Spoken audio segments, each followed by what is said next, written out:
Cinema शौकीन सबका स्वागत करता है। आज हम बात करने वाले हैं जॉन विक सीरीज के पहले फिल्म के बारे में। ये कहानी है जॉन विक की, जिसे मौत का दूसरा नाम कहा जाता है। किसी भी इंसान के दिल में खौफ पैदा करने के लिए जॉन विक का नाम ही काफी है, क्योंकि जॉन विक जिसके भी पीछे पड़ता है उसे दुनिया की कोई भी ताकत नहीं बचा सकती। फिर उन लोगों की क्या हालत होगी जिन्होंने जॉन विक की सबसे प्यारी चीज को चोट पहुंचाई हो। उनके लिए छुपने के लिए ये पूरी दुनिया छोटी पड़ जाएगी। कहानी की शुरुआत होती है और हम जॉन विक को देखते हैं, जो कि अभी बहुत ही ज्यादा जख्मी है और जख्मी हालत में वो अपने फोन को बाहर निकालता है और उसके अंदर वो अपनी पत्नी की तस्वीर देखता है और वही बेहोश होकर गिर जाता है। और जॉन विक के साथ ऐसा क्यों हुआ है ये हमें कहानी में आगे पता चलेगा। और अब कहानी जाती है फ्लैशबैक में और हम जॉन विक को देखते हैं। और जॉन विक अभी यहाँ पे अपनी पत्नी के अंतिम संस्कार में आया हुआ है, क्योंकि उसकी पत्नी लंबे वक्त से बीमार थी और हाल ही में उसकी दुखद मृत्यु हुई है। और जॉन विक यहाँ पे बहुत ही निराश है अपनी पत्नी की मृत्यु से। और उसका अंतिम संस्कार करने के बाद जब जॉन विक यहाँ से जा रहा होता है, तभी जॉन के पास उसका एक पुराना दोस्त आता है जिसका नाम है मार्कस, और कहता है कि मुझे हेलेन के लिए बहुत दुख है।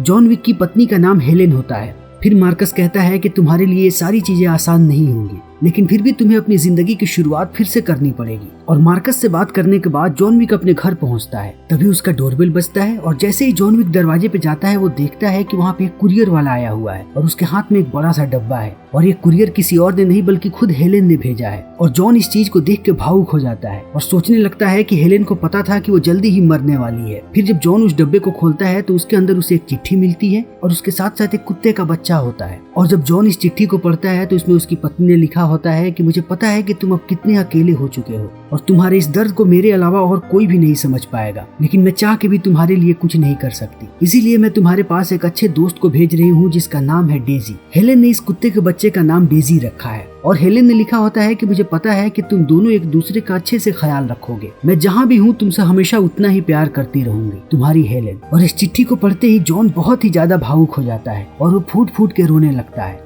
और यहाँ पे हमें पता चलता है कि जॉन हेलेन से कितना ज्यादा प्यार करता था। फिर वक्त ऐसे ही बीतते जाता है और डेजी और जॉन के बीच ऐसे ही प्यार बढ़ते रहता है और जॉन की जिंदगी धीरे धीरे अच्छी होने लगती है। तभी जॉन एक दिन जब अपनी शानदार गाड़ी में बाहर निकलता है और एक फ्यूल स्टेशन पे रुक करके अपनी गाड़ी में फ्यूल डाल रहा होता है, तभी वहाँ पे एक गाड़ी रुकती है जिसके अंदर बहुत सारे गुंडे भरे पड़े होते हैं। तभी इस गाड़ी से एक लड़का बाहर निकलता है जिसका नाम होता है लोसेफ, और उसकी नजर पड़ती है जॉन विक की गाड़ी पे और इस गाड़ी को देखते ही वो मोहित हो जाता है और जॉन से बड़े ही अजीब तरीके से कहता है कि मुझे तुम्हारी गाड़ी खरीदनी है। लेकिन जॉन कहता है कि मुझे ये गाड़ी नहीं बेचनी। और इस बात को सुनते ही लोसेफ गुस्सा हो जाता है और वो जॉन से बदतमीजी करने लगता है। और जिन शब्दों में वो जॉन से बदतमीजी करता है, जॉन भी उसे उन्हीं शब्दों में जवाब देता है। और इस बात से लोसेफ और भी ज्यादा गुस्सा हो जाता है और वो जॉन से झगड़ा करने ही वाला होता है कि उसके दोस्त उसे रोक लेते हैं। तब तक जॉन यहाँ से निकल जाता है और रात को जब जॉन सो रहा होता है तभी अचानक उसे डेजी की आवाजें सुनाई पड़ती हैं। डेजी बहुत ही ज्यादा चिल्ला रही होती है और इसी से जॉन की आंख खुल जाती है और वो डेजी की तरफ जाता है कि आखिर डेजी क्यों चिल्ला रही है। तभी हम लोसेफ को देखते हैं जो कि अपने सारे आदमियों के साथ जॉन के घर में घुस गया है और वो जॉन पे हमला कर देता है और उसे घायल करके नीचे गिरा देता है। और जॉन को यहाँ पे इतनी बुरी तरीके से चोट लगी होती है कि जॉन खड़ा भी नहीं हो पाता है। और अब ये लोग जॉन से पूछने लगते हैं कि बताओ उस गाड़ी की चाबी कहाँ पे है, लेकिन जॉन उन्हें कुछ भी नहीं बताता। इसी बात से ये लोग और भी ज्यादा गुस्सा हो जाते हैं और वो घर में हर जगह तोड़फोड़ मचा के चाबी ढूंढने लगते हैं और वो जॉन को भी मारते हैं। और जब डेजी देखती है कि ये सारे लोग जॉन को मार रहे हैं तब वो और भी ज्यादा शोर मचाने लगती है और इस बात पे इन गुंडों को बहुत ही ज्यादा गुस्सा आता है, इसीलिए वो डेजी को भी मार देते हैं। और थोड़ी ही देर के बाद इन्हें चाबी मिल जाती है और लोसेफ जाते वक्त जॉन के सर पे वार करता है और जॉन बेहोश हो जाता है और ये लोग यहाँ से निकल जाते हैं। लेकिन सुबह जैसे ही जॉन की आंख खुलती है वो देखता है कि डेजी मरी हुई है और अब जॉन डेजी को जमीन में दफनाने लगता है। और जॉन यहाँ पे बहुत ही ज्यादा गुस्से में नजर आता है क्योंकि डेजी उसकी पत्नी की आखिरी निशानी थी। इसीलिए अब जॉन निकल पड़ता है इस गुत्थी को सुलझाने के लिए और वो एक आदमी के पास पहुंचता है जिसका नाम है ऑरिलियो। ऑरिलियो के पास एक गैराज है और वो यहाँ पे चोरी की गाड़ियाँ खरीदता है। इसीलिए जॉन को लग रहा है कि शायद उन लोगों ने गाड़ी चुरा करके यहाँ बेचा होगा। इसीलिए जॉन ऑरिलियो के पास आता है और अपनी गाड़ी के बारे में पूछता है और ऑरिलियो जानता है कि जॉन कौन है। ऑरिलियो को जॉन के बारे में सारी बातें पता है कि पहले वो क्या किया करता था। इसीलिए ऑरिलियो जॉन को बताता है कि थोड़ी देर पहले वो मेरे पास गाड़ी लेकर के आया था, उसका नाम है लोसेफ। और लोसेफ एक रशियन गैंगस्टर का बेटा है जिसका नाम है वीगो। और यहाँ पे हम देखते हैं कि जब लोसेफ ओरिलियो के पास आया था तब उसने क्या किया था। पहले वो गाड़ी लेकर के आया और उसके बाद वो ओरिलियो के सामने अपनी वाहवाही करने लगा और कहने लगा कि मैंने एक आदमी को मारा और उसके कुत्ते को भी मार दिया और फिर मैं उसकी गाड़ी चुरा करके लाया। लेकिन ओरिलियो जैसे ही जॉन विक की गाड़ी देखता है वो पहचान जाता है और ओरिलियो की हालत खराब होने लगती है और वो इतना ज्यादा परेशान हो जाता है कि वो लोसेफ को एक पंच मार देता है और कहता है कि तुम्हें शायद पता नहीं है कि ये गाड़ी किसकी है, इसीलिए अभी के अभी मेरे गैराज से बाहर निकल जाओ। तभी लोसेफ के दोस्त कहते हैं कि तुमने वीगो के बेटे को मारा है और इसका अंजाम बहुत ही बुरा हो सकता है। और इतना कहने के बाद वो लोग चले जाते हैं। फिर हम जॉन को देखते हैं जो ओरिलियो से कहता है कि मुझे तब तक के लिए एक गाड़ी चाहिए, और ओरिलियो यहाँ पे जॉन को वैसे ही एक गाड़ी देता है। फिर जॉन यहाँ से निकल जाता है।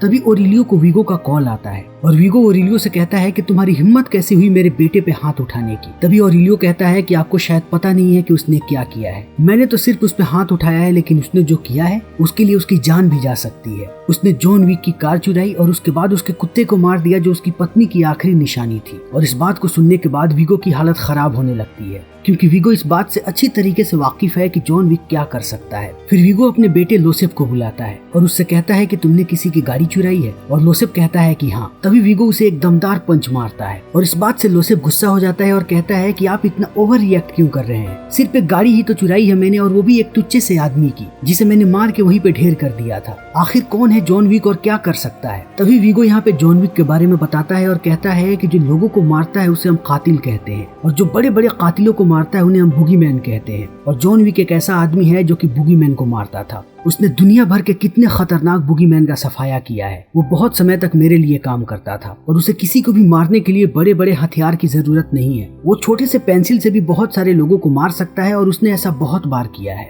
जब वो मेरे लिए काम कर रहा था तभी उसे किसी लड़की से इश्क हो गया और फिर उसने निश्चय किया कि वो इस काम को छोड़ देगा, लेकिन मैं नहीं चाहता था कि वो इस काम को छोड़े क्योंकि उसके जैसा दूसरा कोई भी नहीं था। इसीलिए मैंने उससे कहा कि अगर तुम्हें इस काम को छोड़ना है तो उससे पहले तुम्हें मेरा एक काम करना पड़ेगा, और फिर मैंने उसे एक असंभव काम दिया। लेकिन जॉन विक ने उस काम को भी पूरा कर दिया अपने प्यार के लिए, और वो सब कुछ छोड़ के चला गया। लेकिन तुमने उसी प्यार की आखिरी निशानी को खत्म कर दिया, उस कुत्ते को, और अब वो तुम्हारे पीछे आएगा और उससे तुम्हें बचाना भी असंभव के समान है। और यहाँ पे हम देख पाते हैं कि वीगो और लोसेफ दोनों की हालत खराब होती जा रही है, लेकिन लोसेफ वीगो का बेटा है, इसीलिए वीगो अपने बेटे को बचाने के लिए कुछ भी करेगा। फिर हम जॉन को देखते हैं जो कि अपने घर के फर्श को तोड़ रहा है, और थोड़े समय के बाद वो फर्श टूटता है और नीचे से एक संदूक निकलती है, और इस संदूक के अंदर बहुत सारी बंदूकें और बहुत सारे सोने के सिक्के होते हैं। तभी वीगो कॉल करता है जॉन को और कहता है कि मैं चाहता हूँ कि तुम लोसेफ को माफ कर दो ताकि हमारे बीच कोई भी खून खराबा ना हो। लेकिन जॉन विक इस बात का कोई भी जवाब नहीं देता और फोन काट देता है, जिससे वीगो समझ जाता है कि जॉन उसके बेटे को बिना मारे नहीं मानेगा। इसीलिए वो जॉन के घर पे बहुत सारे कातिलों को भेजता है, लेकिन जॉन भी उन लोगों के लिए तैयार बैठा होता है और वो उन सारे लोगों को मार देता है। और उन्हें मारते ही वो एक जगह कॉल करता है और कहता है कि मुझे डिनर रिजर्वेशन करवाना है, और गैंगस्टर की भाषा में इसका मतलब होता है कि उसे लाशों को ठिकाने लगवाना है। और जल्दी ही यहाँ पे बहुत सारे लोग आते हैं और इन सारी लाशों को यहाँ से लेकर के चले जाते हैं, और उसके बदले में जॉन विक उन्हें सोने के सिक्के देता है। जितने लोग होते हैं उतने सोने के सिक्के। और अब वीगो को पता चल चुका है कि जॉन ने उसके सारे आदमियों को मार दिया है, इसीलिए उसकी हालत और भी ज्यादा खराब होने लगती है, और वो पहुंचता है मार्कस के पास और उसे जॉन की सुपारी देता है और बदले में बहुत सारे पैसे देने का वादा करता है, और मार्कस भी इस सुपारी को ले लेता है। तभी हम जॉन को देखते हैं और अब वो पूरी तरीके से तैयार है एक तबाही के लिए। लेकिन तबाही मचाने से पहले जॉन एक होटल में जाता है जिसे सारे लोग कॉन्टिनेंटल कहते हैं। कॉन्टिनेंटल एक ऐसी जगह है जहाँ पे कातिलों को पनाह दी जाती है, और कॉन्टिनेंटल के नियम कानून बहुत ही सख्त हैं। कॉन्टिनेंटल के अंदर दुनिया का बड़ा से बड़ा गैंगस्टर भी गोली नहीं चला सकता, और यहाँ पे खून का एक बूंद भी नहीं बहाया जा सकता, वरना दुनिया के किसी भी गैंगस्टर को ये लोग एक झटके में मार सकते हैं, क्योंकि कॉन्टिनेंटल का एक अपना समुदाय है, और ये समुदाय अपने शान में किसी किस्म की कोई भी गुस्ताखी कभी माफ नहीं करते। इसीलिए अब जॉन विक भी अपना यहाँ पे रिजर्वेशन करवाता है ताकि वो बाहर लोगों का सफाया करके आने के बाद यहाँ रुक सके। और कॉन्टिनेंटल के अंदर हम एक से एक कातिलों को देखते हैं, और यहाँ पे जॉन पे नजर पड़ती है एक लड़की की जिसका नाम है पर्किंस।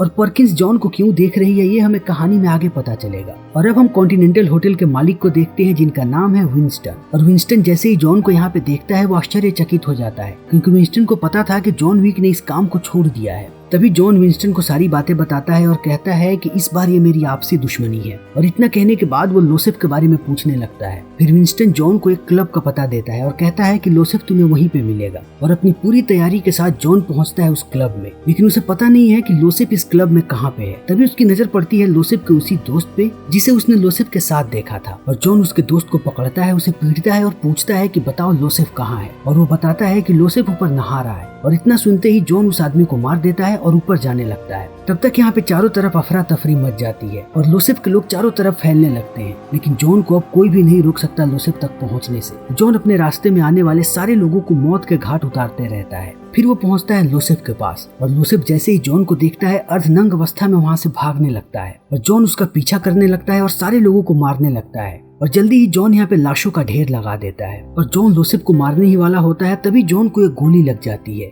और जॉन नीचे गिर जाता है और जब तक जॉन खड़ा होता है तब तक लोसेफ यहाँ से भाग चुका होता है। फिर घायल हालत में जॉन पहुंचता है कॉन्टिनेंटल होटल और रात को जब जॉन सोया होता है तभी हम मार्कस को देखते हैं जो कि सामने वाली बिल्डिंग में है और उसके पास एक स्नाइपर बंदूक है और उसका निशाना अभी जॉन पे है। तभी मार्कस देखता है कि जॉन पे कोई और हमला कर रहा है और जॉन पे अभी हमला कर रही होती है पर्किंस, क्योंकि वीगो ने जॉन की सुपारी पर्किंस को दी है। लेकिन जॉन विक को मारना इतना आसान नहीं है। जॉन जल्दी ही पर्किंस को पकड़ लेता है और कहता है कि मुझे बताओ लोसेफ कहाँ है या फिर मुझे बताओ कि वीगो कहाँ है। और पर्किंस कहती है कि मुझे कुछ भी नहीं पता, मैं तुम्हें कुछ भी नहीं बताने वाली। और जॉन कहता है कि अगर तुम्हें जिंदा रहना है तो तुम्हें कुछ भी ऐसा बताना पड़ेगा जो मैं नहीं जानता। फिर अपनी जान बचाने के लिए पर्किंस यहाँ पे जॉन को एक चर्च के बारे में बताती है कि वीगो अपना सारा का सारा पैसा वहीं पे रखता है। फिर जॉन पर्किंस को छोड़ देता है और पहुंचता है उस चर्च के अंदर और जॉन वहाँ पे वीगो के सारे पैसों को आग लगा देता है। और जॉन को ये बात पता होती है कि वो जैसे ही इस चर्च को आग लगाएगा वीगो कहीं भी होगा यहाँ पे चला आएगा। और ऐसा ही होता है। जल्दी ही वीगो यहाँ पे आ जाता है और जॉन उस पे हमला कर देता है और अंधाधुंध गोलियां चलाने लगता है। तभी जॉन की टक्कर एक गाड़ी से हो जाती है और जॉन बेहोश हो जाता है। और जब जॉन की आंखें खुलती हैं तो वो अपने आप को वीगो के अड्डे पे पाता है जहाँ उसे लोगों ने बांध रखा है। और वीगो यहाँ पे जॉन से कहता है कि तुम्हारे में आज भी वही बात है,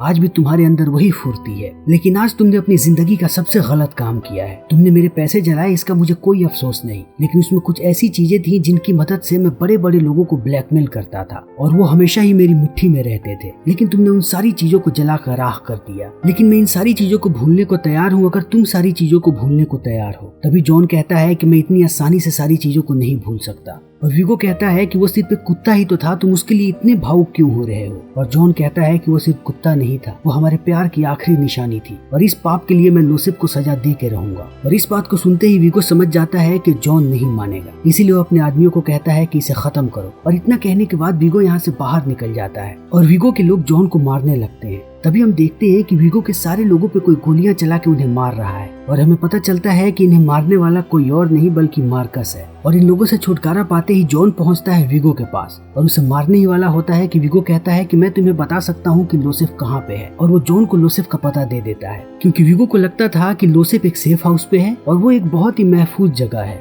लेकिन अब जॉन विक को कोई भी दीवार नहीं रोक सकती, इसीलिए जॉन विक वहाँ पे पहुँचता है और वो वहाँ पर भी लाशें बिछा देता है हर जगह और अंत में वो लोसेफ को मारता है। और जल्दी ये खबर वीगो को मिल जाती है कि उसके बेटे को जॉन ने मार दिया है। और अब वीगो की भी जिंदगी का एक ही मकसद है और वो है बदला। लेकिन अब जॉन का काम पूरा हो चुका है, इसीलिए वो कॉन्टिनेंटल होटल से चेकआउट कर लेता है और चेकआउट करते ही वो मार्कस से मिलता है और हमें पता चलता है कि मार्कस हमेशा से ही जॉन से मिला हुआ था और जॉन को ये बात पता थी कि वीगो ने उसकी सुपारी दी है। और जब जॉन और मार्कस बात कर रहे होते हैं तभी इस चीज को पर्किंस देख लेती है और पर्किंस ये बात वीगो को बता देती है, जिससे वीगो और भी ज्यादा आग बबूला हो जाता है और वो पहुंचता है मार्कस के पास और उसे बहुत ही तड़पा तड़पा के मारने लगता है, क्योंकि वो अपने बेटे की मौत का जिम्मेवार इसे भी मान रहा है। और फिर वो जॉन को कॉल करता है और उसे बताता है कि उसने मार्कस को कितना तड़पा तड़पा के मारा है और उसे अधमरी अवस्था में उसके घर पे छोड़ दिया है। और इस बात को सुनते ही जॉन मार्कस के पास पहुंचता है, लेकिन वो देखता है कि मार्कस मर चुका है और इस बात से जॉन और भी ज्यादा आग बबूला हो जाता है। तभी हम पर्किंस को देखते हैं जिसे विंस्टन ने चारों तरफ से घेर रखा है और वो पर्किंस से कहता है कि तुमने कॉन्टिनेंटल के नियमों का उल्लंघन किया है और इसकी सिर्फ और सिर्फ एक ही सजा है, सजाए मौत। और यहाँ पे विंस्टन के आदमी पर्किंस को मार देते हैं और जल्दी ही उसके लाश को ठिकाने लगवा दिया जाता है।